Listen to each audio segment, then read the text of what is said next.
Meantime, was $10 million in taxpayer money improperly used for political reasons? That has been the question at the center of scrutiny facing the state's Hope Florida program. 10 Tampa Bay political reporter Darren explains why it's now prompting calls for a federal investigation. When the legislature halted its probe into Hope Florida's foundation, some lawmakers asked the feds to pick things up.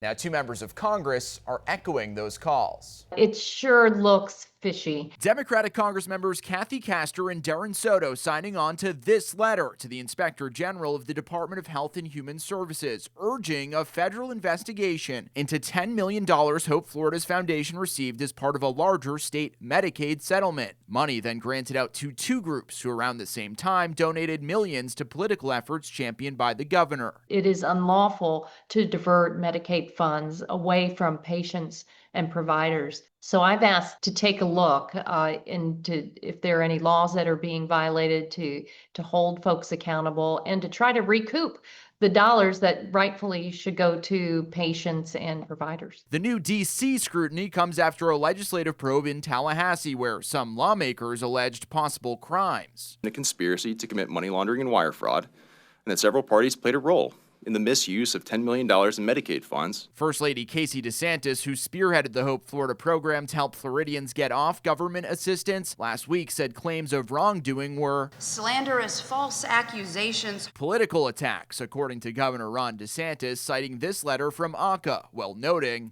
clearly, what they did was appropriate and legally sound, and that's been demonstrated, I think, very clearly.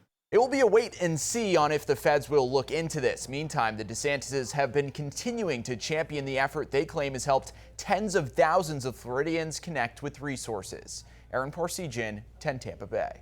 A bill that would have enshrined the program into state law failed to get enough support in the state legislature.